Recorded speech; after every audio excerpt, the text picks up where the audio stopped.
I'm Dar Bagby, illustrator and proofreader for Janet's epic fantasy novel Maycly. I live in the Upper Peninsula of Michigan on Lake Superior in a little place called Brimley, where the signs all say end of the world 2 miles, Brimley 7 miles. And yes, we do have a lot of snow. Like Janet, I have a theatrical background, but she and I went different directions. She chose the technical aspects like sound, lighting, special effects, whereas I enjoyed the set design and building, painting of special backdrops, that sort of thing. My family, especially my father and grandfather, have always been very artistic, so I think I probably come by it naturally to some degree.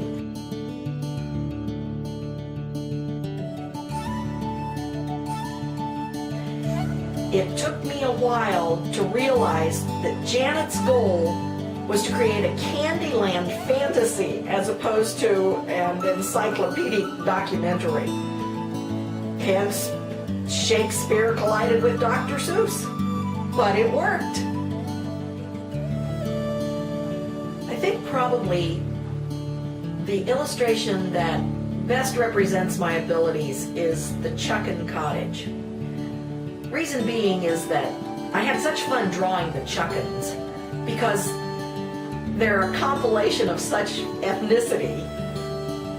I had to create something that was just a little bit over the edge for them when it came to a place where they would live.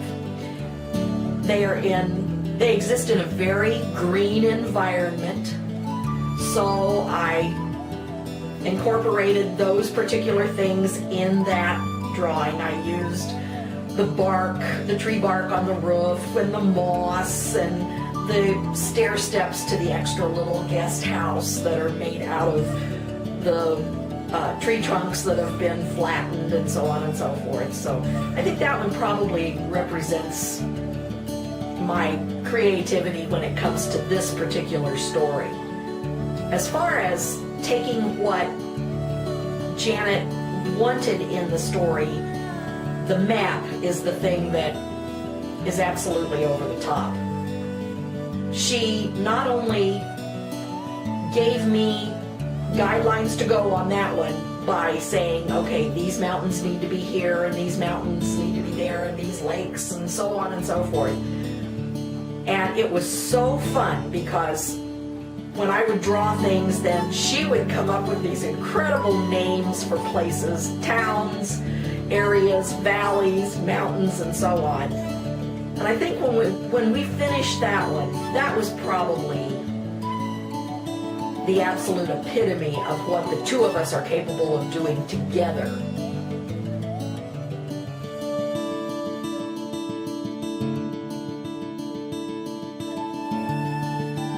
Janet's fantasy novel Maycly presented a challenging diversity when it came to my illustrations, not just through the characters, but also through plants and animals, both good and evil, landscapes, dwellings, all sorts of things.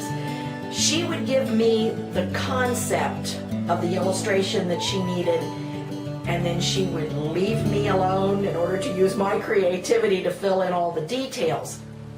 I would finish an illustration, I would send it to her, and 99.9% of the time, luckily, it either met or exceeded her expectations.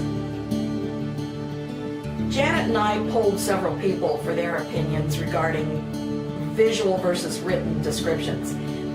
This included a 12-year-old girl, a young man who's a senior in high school, the parents of 3 teenagers, a middle-aged couple who have owned and operated a grocery store for 15 plus years, a retired friend, and all of them are extremely well-read, especially in the sci-fi and fantasy genres. And every one of them expressed the same view, that being that they would love to be able to actually see the characters as they read. After showing them some of my illustrations, They commented that having the visual images presented to them would make the flow of the story much more pleasant due to uninterrupted action. They agreed unanimously that their reading experience would not be diminished without the long descriptions of unfamiliar dwellings and flora and beasts and so on that were necessary in pre-cinematic days. My medium was colored pencils for this, probably because I have a very good memory about colored pencil drawings.